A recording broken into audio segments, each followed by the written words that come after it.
Howdy, folks. Many people of conscience view Halloween with some suspicion, and the way it's commonly celebrated today, that's understandable. Some have chosen not to celebrate Halloween at all, and that's a respectable choice. Others have chosen to invert the popular celebration by dressing up, or having their children dress up, as entirely wholesome figures like doctors, nurses, firemen, or even as historical figures like saints. But what about scary Halloween costumes? Are those okay?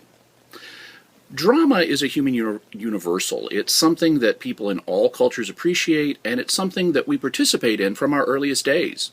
As soon as children are able to play, they start playing pretend, and their games involve drama. My own earliest memory, or my earliest clear one at any rate, is of such a game. When I was 4 or 5 years old, I put on a clown mask and jumped out to scare my parents. Playing along, my mom clutched my dad and said, "Oh no, it's a clown!" Playing Let's Pretend is one of the ways that we engage in drama, but there are others. There are also stories, for example. Children start listening to stories, begging for stories, and these contain elements of drama. Adults appreciate stories too. We consume them through books and movies and television programs, and they all involve drama. The essence of drama is dramatic tension, and for dramatic tension to exist, there has to be danger. Something important has to be in jeopardy. It can be a tangible thing like a character's life, or it can be abstract like a character's honor or virtue. It can even be something like losing a game, because the same urge for story and dramatic tension is the driving force in sports too. Whatever's in jeopardy, something has to be.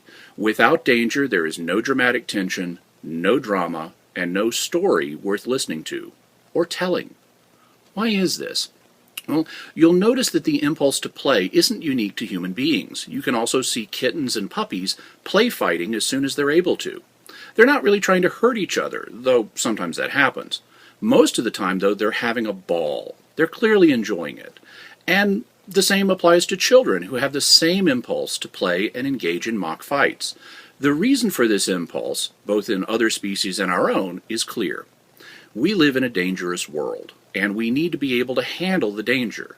One way of preparing for that is to engage in simulated danger, where the threat isn't real, or at least isn't large, and so we learn how to handle ourselves in such situations.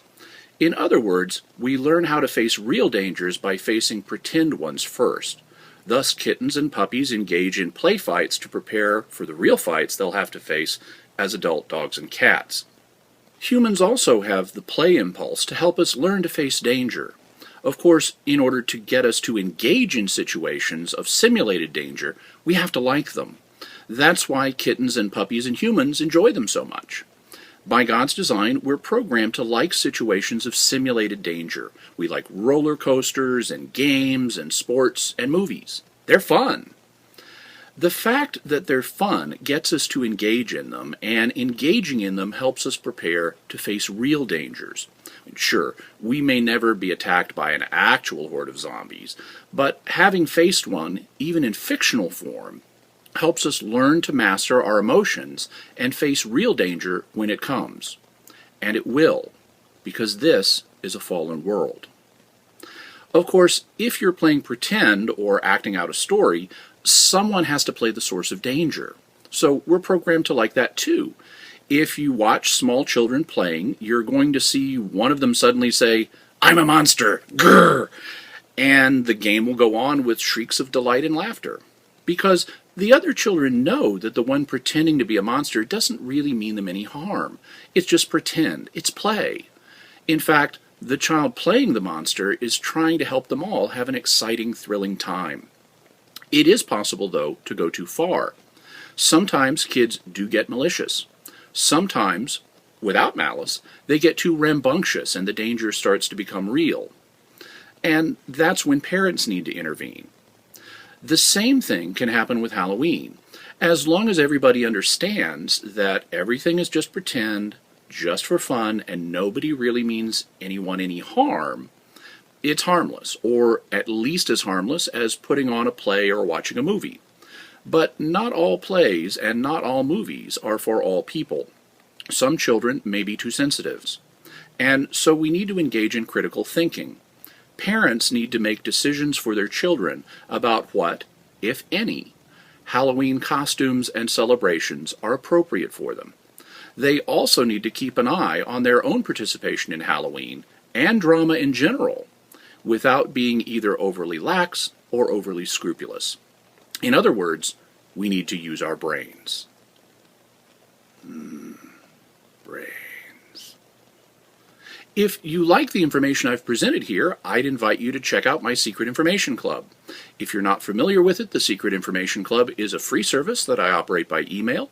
I send out fascinating information on a variety of topics connected with the Catholic faith. In fact, the very first thing you'll get when you sign up is information about what Pope Benedict says about the Book of Revelation. He has some very interesting things to say. If you'd like to find out what they are, just sign up at www.secretinfoclub.com. Thank you.